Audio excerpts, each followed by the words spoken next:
Wow, this is quite a crowd. I kind of like it. Normally I'm in here when we're doing meetings for the New York Times, so it's nice to see a new crowd. And it's nicer to be with Dan. Thank you. Dan, okay, so the first thing you have to do, can you lead us all maybe in a short meditation? Sure. Because that's what we're here for, right? To talk about meditation? Sure, I'm sure some people didn't think they were signing up for that, but let's do it. Okay.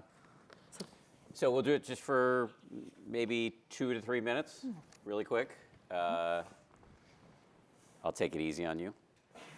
So there are really only 3 steps for beginning mindfulness meditation.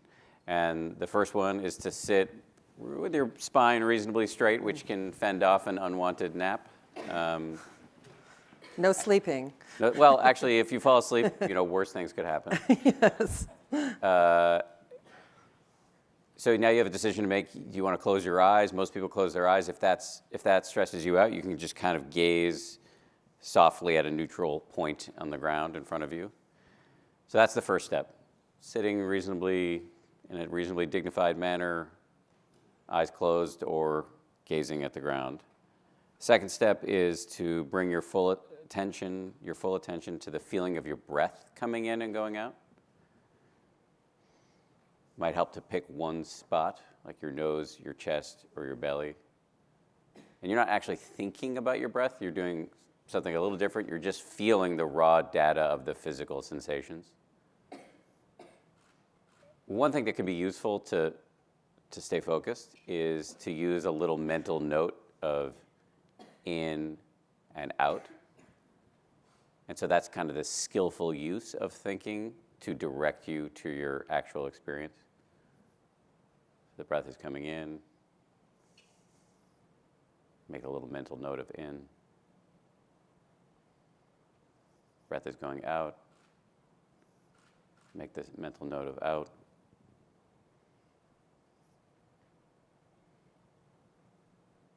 So those are steps 1 and 2. Sitting straight, feeling your breath coming in and going out. Third step is the most important. By now you've undoubtedly realized that your mind is out of control and that you're thinking about what's for dinner, where do gerbils run wild, whatever. The whole game is just to notice when you become distracted, salute it, and go back to your breath. In that moment of distraction, for many of us, that's an opportunity for our ego to swoop in and tell us, you are uniquely screwed up, you're incapable of doing this, this is impossible. So I just want to reframe this moment into a victory. Because when you notice you become distracted, you're waking up to a thunderously important and obvious fact, which is that you have a mind and are thinking. And most of what this mind coughs up is bullshit. And to see that is to be less owned by it. So you're feeling your breath coming in and going out.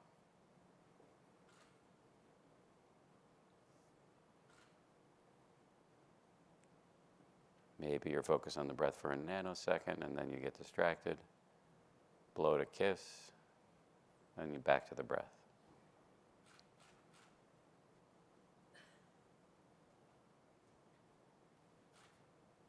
Don't have to breathe any special way.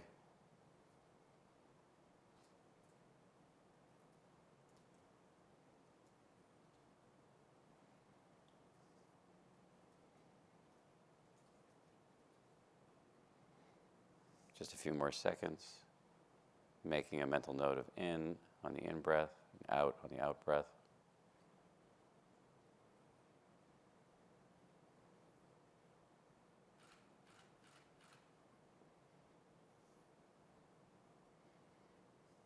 And when you're ready, you can blink back into the room.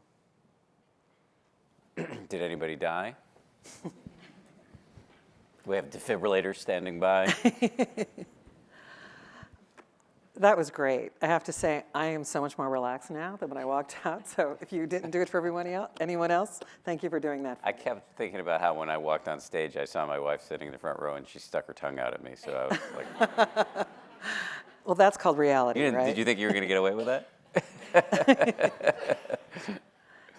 Well, Dan, I really want to thank you for being here. I mean, this is the topic that we're talking about today in your book, 10% Happier, really, when it hit the New York Times, #1 on the New York Times bestseller list, I think it was a moment when people knew that they needed to be thinking about something other than themselves.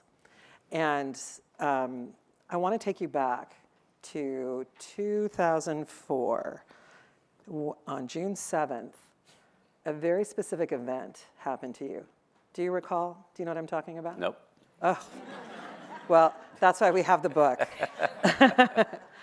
You had a panic attack.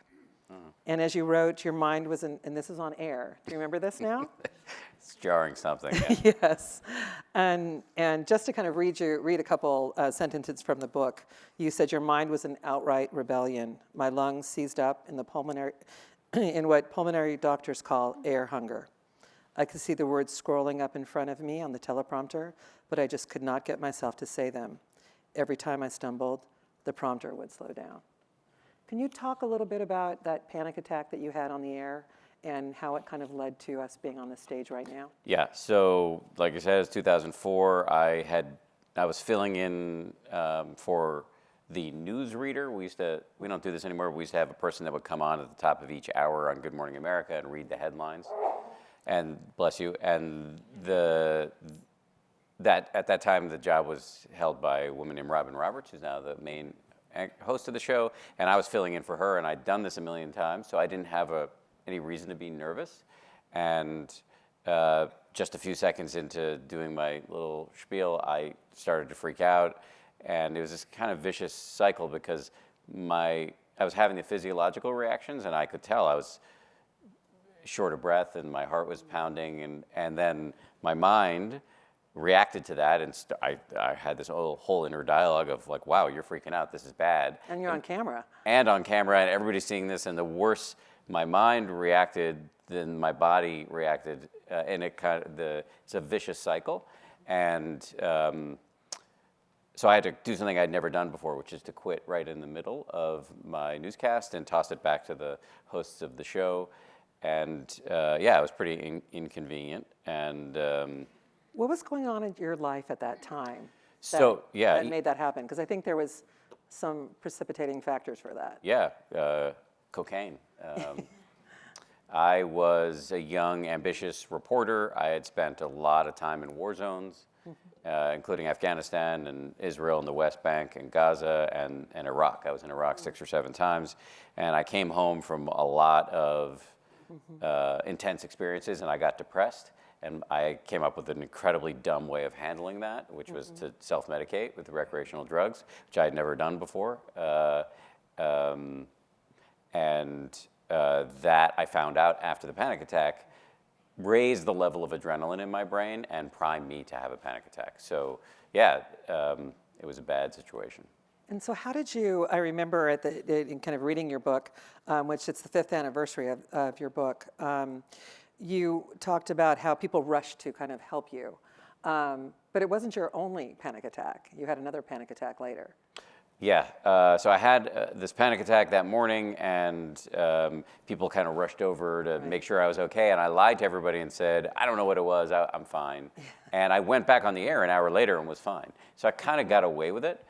And then I had a much more mild panic attack about a year after, I think. Right, exactly. And after that, I went to a shrink at NYU, and he's an expert in panic. And because interestingly, the one person I couldn't lie to was my mother, who saw both panic attacks, and called me right afterwards and said, "You had a panic attack." And so she found me. She's a physician. She found me through her network, a doctor at NYU who's an expert in this stuff, and he asked me a bunch of questions, and one of the questions was, "Do you do drugs?" Right. And I made this joke in the book that I said yes, and he leaned back in his chair and gave me a look that communicated, "Okay, asshole, mystery solved." And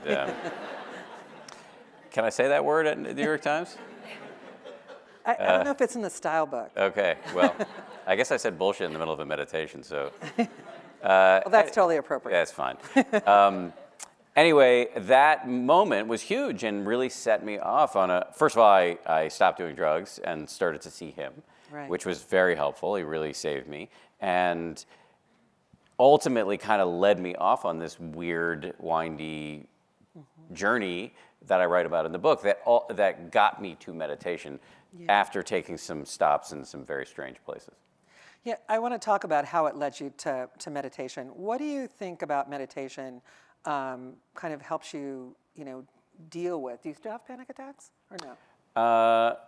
I'm definitely, once you have panic disorder, which Yeah. I don't think goes away, Right. at least not in my experience, you are, much more, once your brain learns how to panic, it gets pretty good at it. Right. So my doctor, he used an animal analogy with me to try to get me to understand how I needed to take care of myself in order to prevent panic attacks.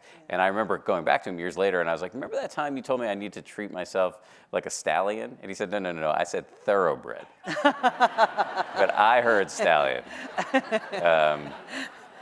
So that is the thing. It's like you kind of, and when you have panic disorder, you have to do all the stuff that your parents told you to do, like get enough sleep, exercise, eat Right. well, in order to make it less likely that you're going to get run down, which creates the conditions that can give rise to panic.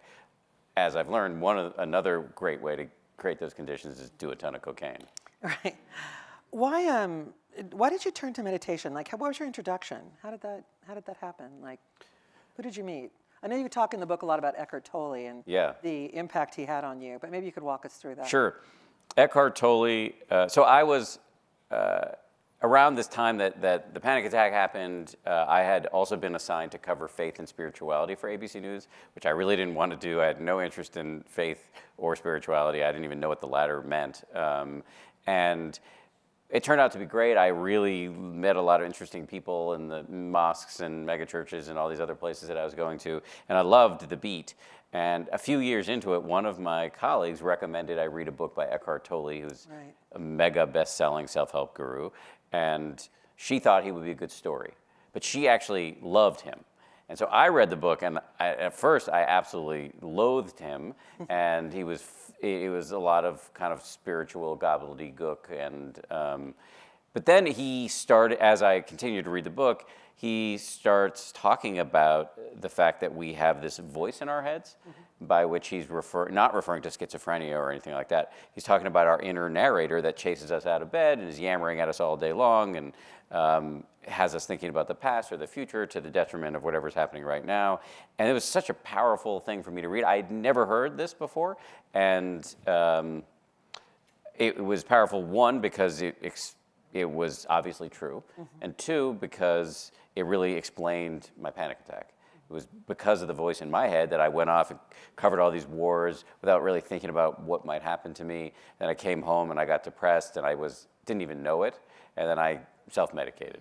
And so I got really interested in Eckhart Tolle, and to the delight of this producer I was working with, I went and interviewed him. I found him to be incredibly frustrating. And as a friend of mine has said about him, he is correct, but not useful. He speaks I remember from the book, he speaks in these euphemisms of some sort, or they're just like these broad, you can describe it better for me. I sometimes say that I understood the individual words he used, but not the order in which he used them.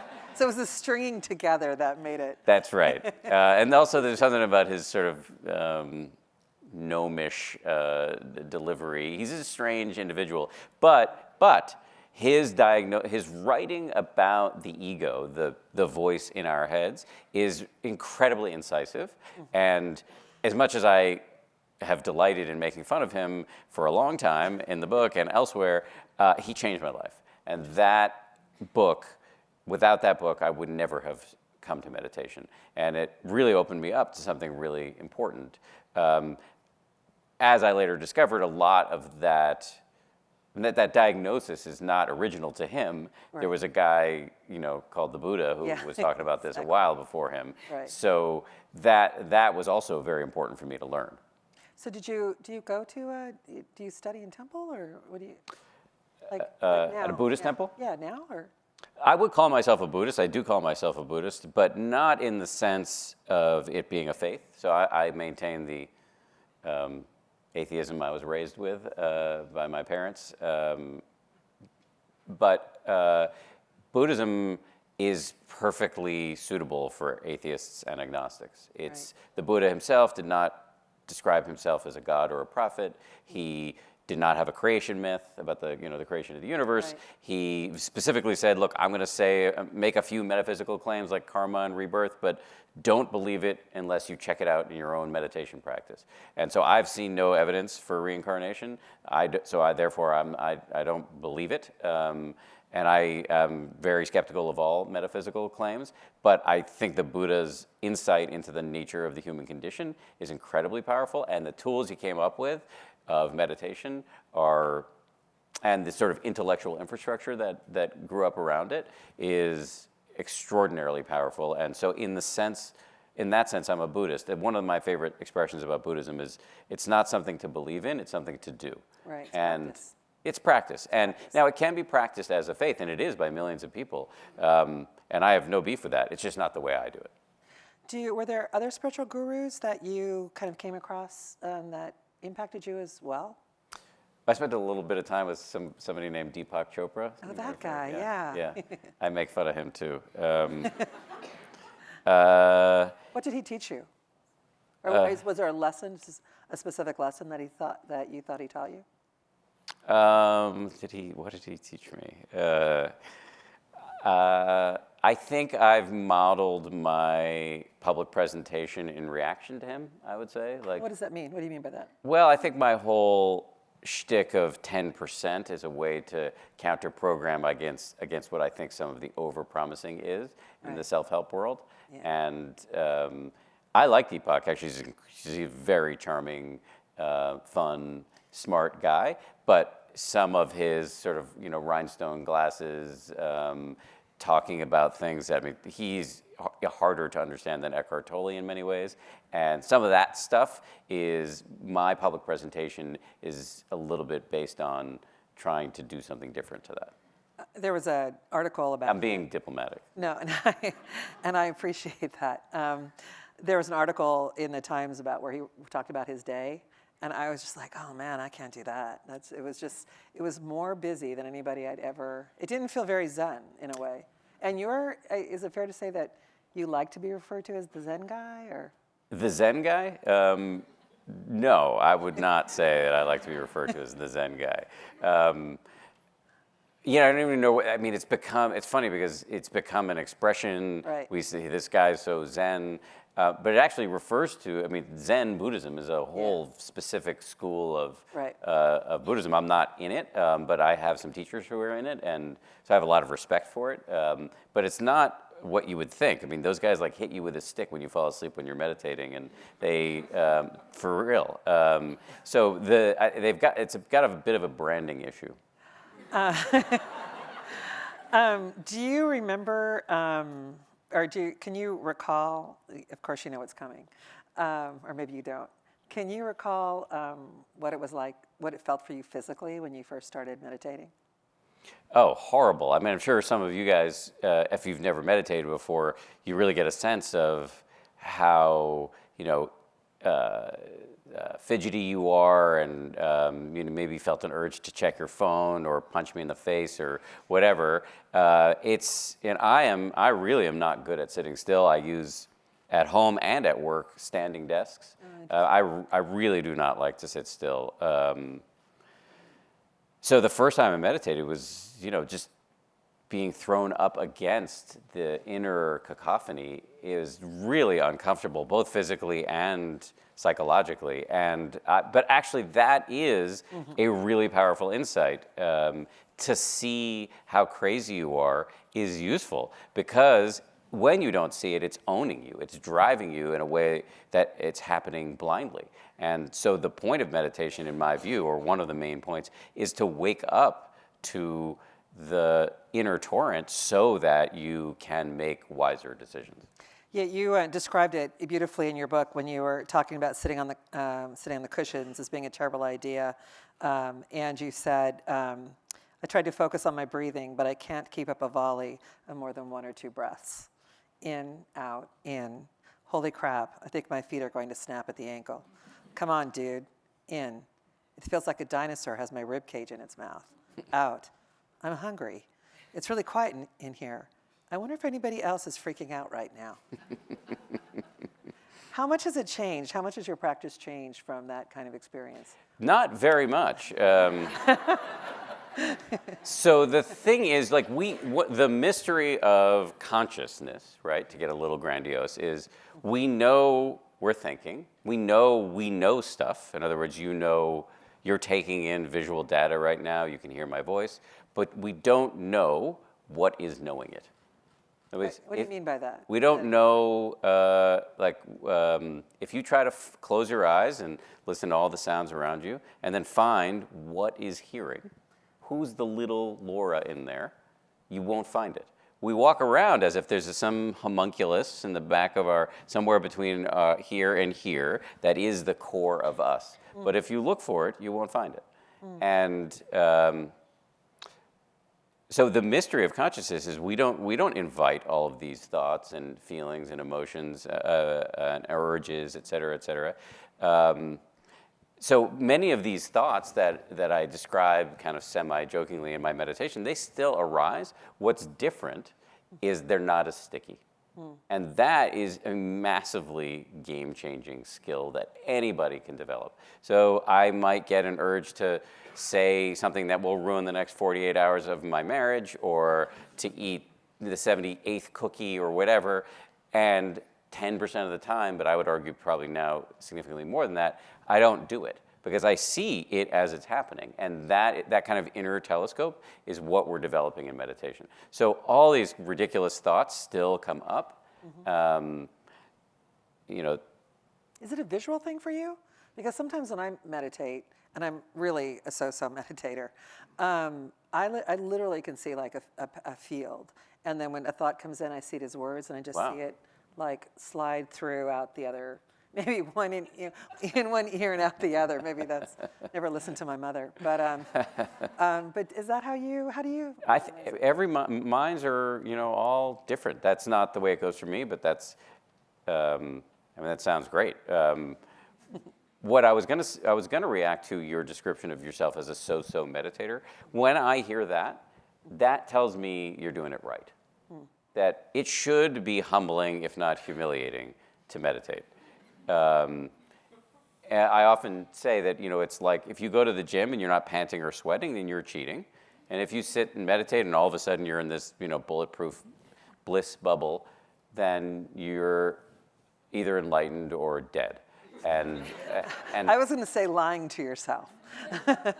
That too, delusion runs deep. So when I hear people say, I struggle at meditation, that I hear that as, oh, okay, so this person is doing it correctly. Oh God, we got that figured out. I was a little bit nervous.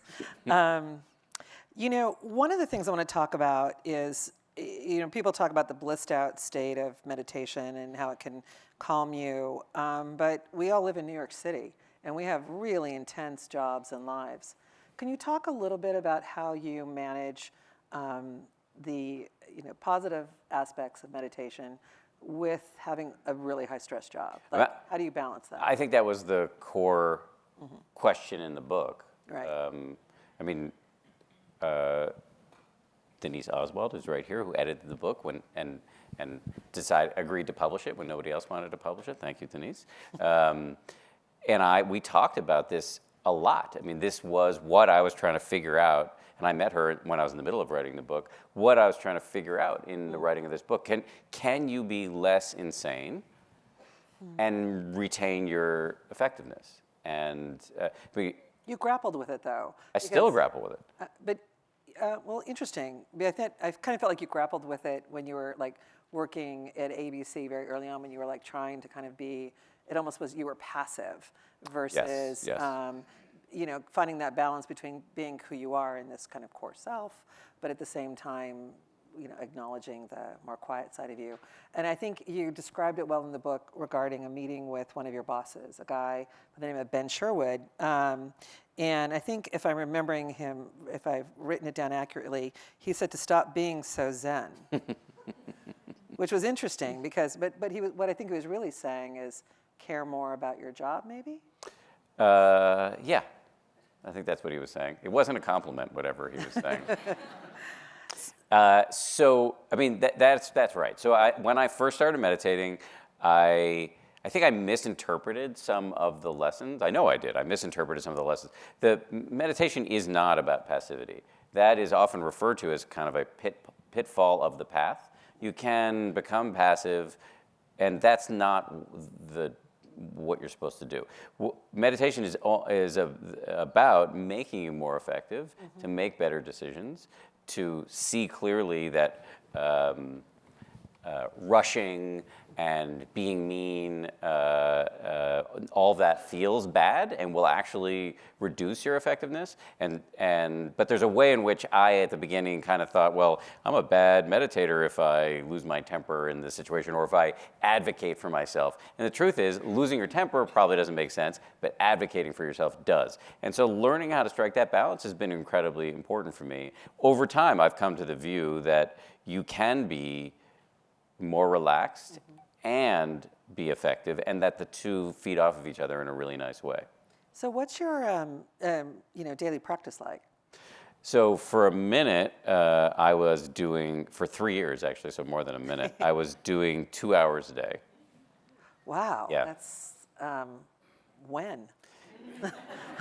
My policy was I would do, so I had it in my head after 10% Happier came out. So when 10% Happier came out, I was doing 35 minutes a day around this time. I'd worked up to that over 5 years. Right. And so I started meditating about 5 years before the book came out. And then when the book came out, I was up to like 35 minutes a day. And I want to say more in a minute about what, because Did you get better at it? Was that? I'll answer that too. Okay. So I got to 35 minutes a day, and then after 10% Happier came out, I thought I would stop thinking about meditation as much.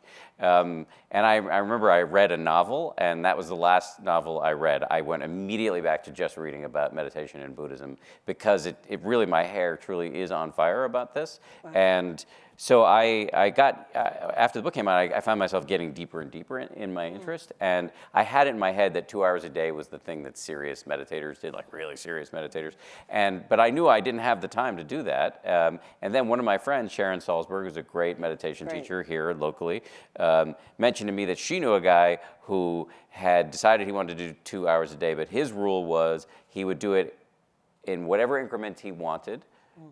Over the course of the day, as long as it added up to 2 hours a day. So I decided to do that, and I kept it up for 3 years. Wow. And then I realized that between that and the proliferation of professional responsibilities and having a child and trying not to get divorced, I was adding too much onto my plate. So I cut back to an hour, which feels really easy now because of what I was doing for a long time. Did I get better at it? Yeah. Yeah, I think that the great thing about meditation is it's a skill and that you get better over time. And that's actually really gratifying. And the point isn't to become a better meditator, the point is to be better at your life. And so over time I find, while I continue to be a schmuck in lots of ways, that quotient has gone down. But just one quick thing, because I feel like when people hear me say that I meditate for that amount, they say, I'm never going to do that, and therefore I'm just done with this whole meditation thing. And so I just want to make clear that that is not required. Everybody wants to know what's the least amount that I can do and still derive the benefits. I've asked that question of all the scientists I've met who study what meditation does to the brain, and I think the consensus number, we don't really know, but the consensus number I've been able to generate is if you were doing 5 to 10 minutes a day, you should be able to derive many of the advertised benefits. And if 5 to 10 minutes a day is too much for you, I really think 1 minute most days. We call it, at my company, we call it daily-ish.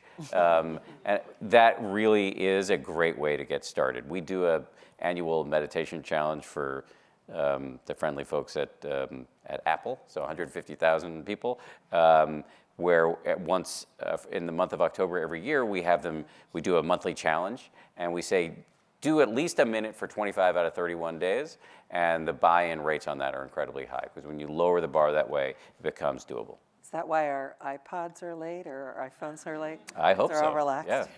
They're like, we're going to relax today. Or, tell me a little bit about, kind of mindfulness seems to be everywhere in the culture. People are talking about mindfulness a lot. But sometimes I kind of think it's maybe been co-opted a little bit by marketers. Can you talk a little bit about that? Because I think for people who are interested, they may see some of the things the way it's marketed and think, that's not for me. But maybe it's not really what it is. Well, some people think I'm part of the problem. So really? Yes, there's a. Is it a company or why? No, well, maybe because of the company, but so I have a company that has a meditation app. There are folks who believe that, and I actually think this critique has merit, that in the rush to mainstream this ancient practice, that things have been lost. And I think there's something to that. And when you look at the proliferation of books around meditation, you've got books for mindful lawyers, mindful parents. There is a mindful sex book, and it can start to feel absurd at points. And I worry as I look at, first of all, my general attitude is more mindfulness is better than less mindfulness. Right. And so I'm kind of just happy that it's out there in any form. But I do sometimes worry that you have people out there talking about this who haven't really done their homework. Mm-hmm. And so I'm of two minds. But mostly what I come down to is what I said before, that more mindfulness is better than less mindfulness. And to a certain extent, in the Buddhist community, most of my friends who are Buddhists are in favor of the popularization of it, but there are some, and I just happen to disagree with some of these folks, where I get the sense that they've spent decades, wishing for the well-being and happiness of all sentient beings, but there was an asterisk there, which is, if you do it the way I do it. Yeah. And I think, as the meditation becomes more popular, it's going to be done in different ways by different groups of people, and that's the way it's always been throughout the history of Buddhism. It's always gone into new cultures and changed, and I'm okay with that. It's an interesting point in our culture right now, because I think we're seeing seekers so much more than, maybe, I guess go back to the 60s. There was a lot of seeking then, but I lived in Los Angeles for a long time, and have talked to my friends there, and everybody now has a spiritual guru. It's kind of like they have their own guru, and I'm like, A, for one, how can you afford that? Because, yay for you. But to me, I kind of see that people they're looking for something deeper, and I think that meditation is one of those ways, and that, really, let's face it, doesn't cost anything. You don't need to hire someone to come to your house for $300 an hour to. I mean, it can't hurt. I have so many things to say based on what you just said. I think we've got all the time.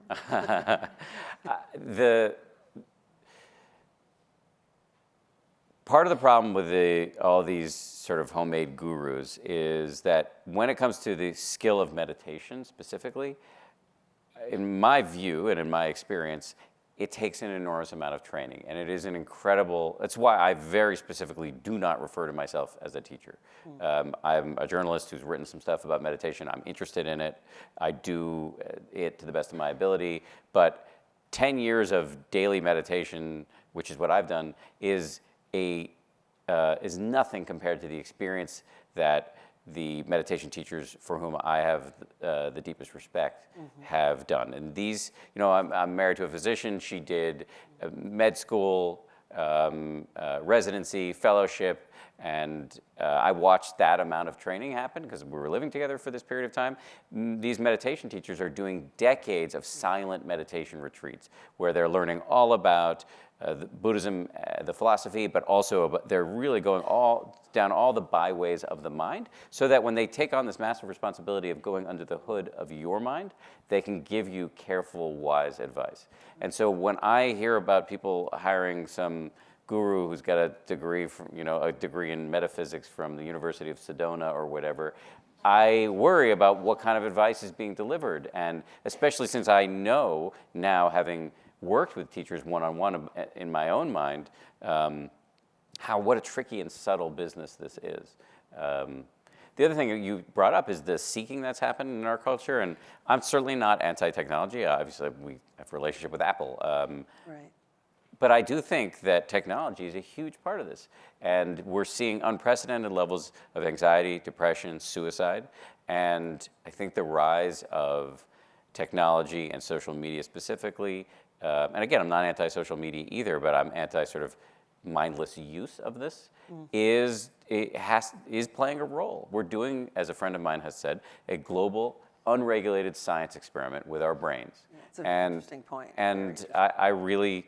the kind of isolation, the fear of missing out, the lack of social connection, the distraction, the sort of overworked pleasure centers of the brain from all the dopamine we're getting from these quick hits. Right. This is, it's unclear what it's doing to our brain, but the early signs are not sweet. So I think this is, for me, a big factor driving this seeking you're talking about. I notice a lot of people really seeking quality time face-to-face. I mean, it's almost, as I think one of my colleagues at the Times wrote about, it's almost a luxury now that people get to be, face-to-face with one another. I don't know, I wonder where that leads. Like, this push and pull again, this between technology, between some kind of peace of mind, being with people, not being with people.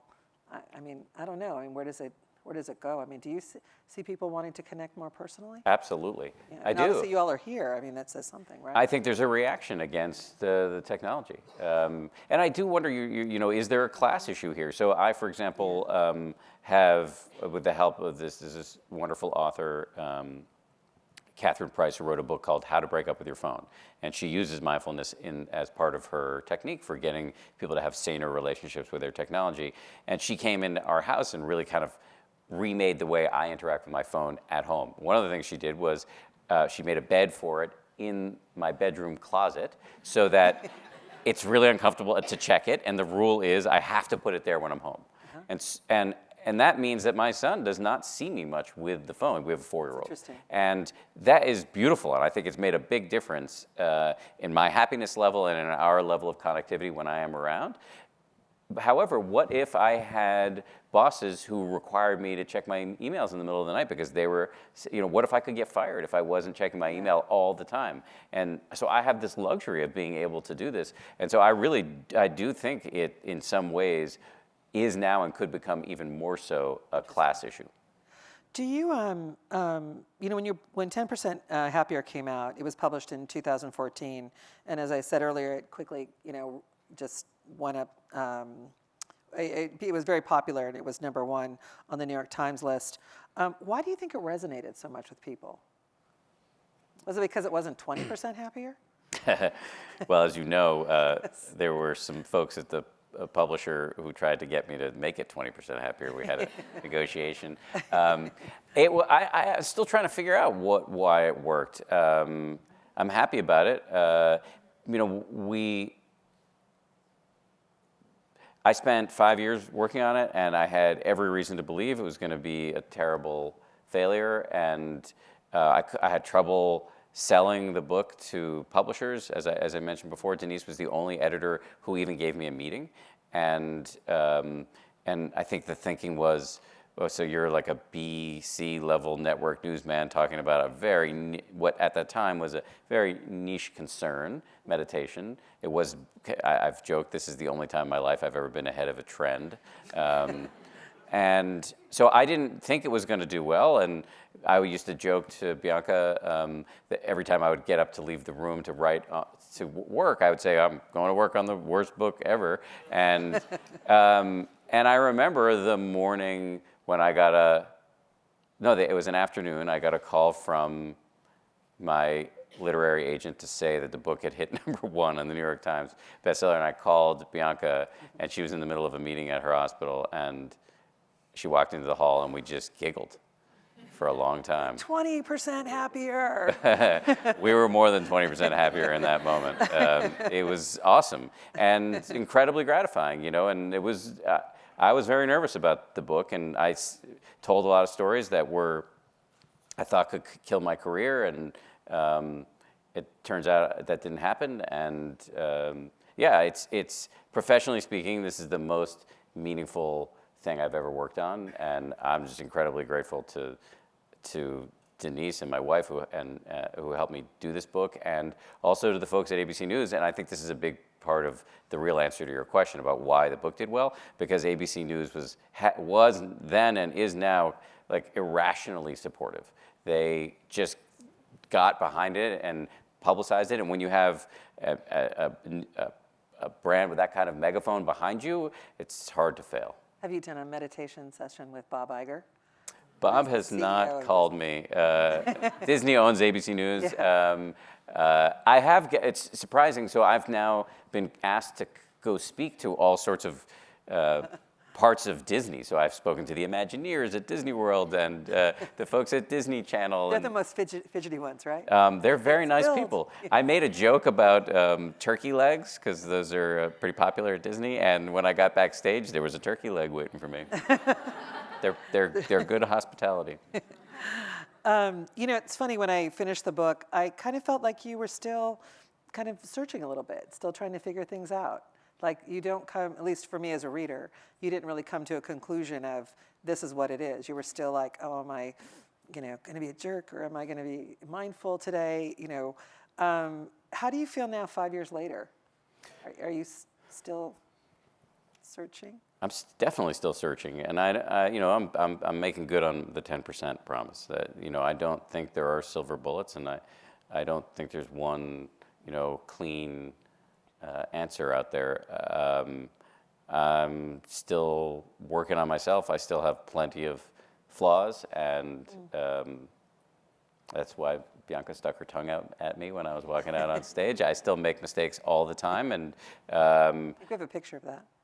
That would be awesome. So yeah, I'm absolutely still working on things, and the good news is it gives me more to write about. Well, in that case, I'm going to move to just a last question. You just wrote an article about aging gracefully. What do you think about aging gracefully? What is it?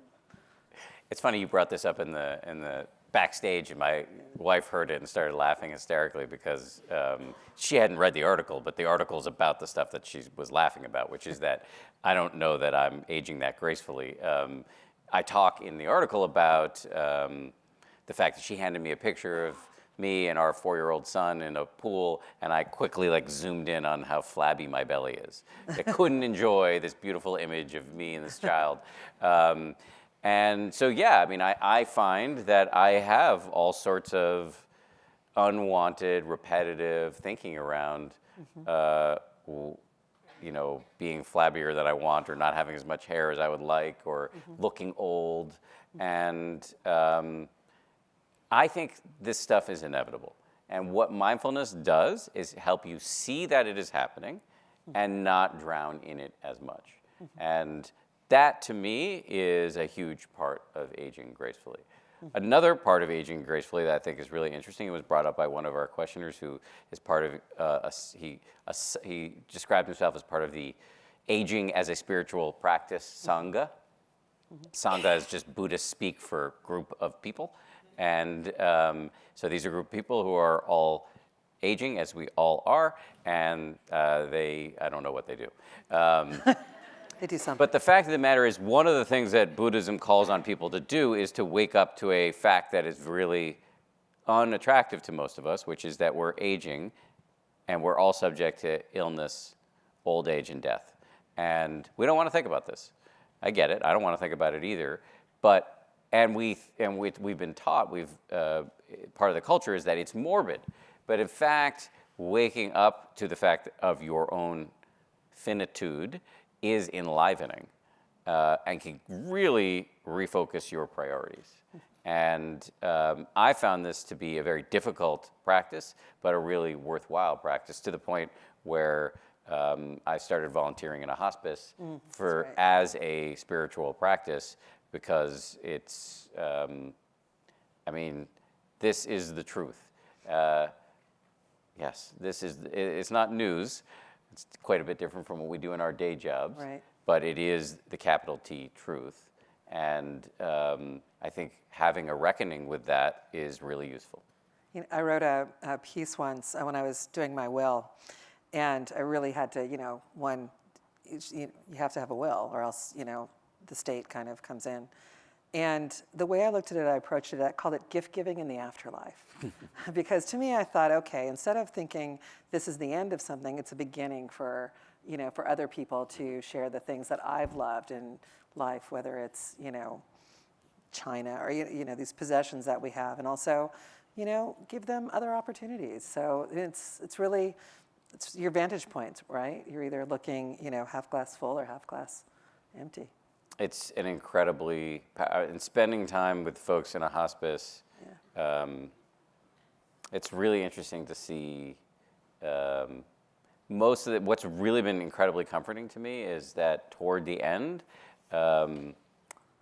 there is a real comfort and perspective that I see set in among a lot of the folks who I've watched come and go through this hospice, and it's definitely helped me to a large extent, refocus on what actually matters.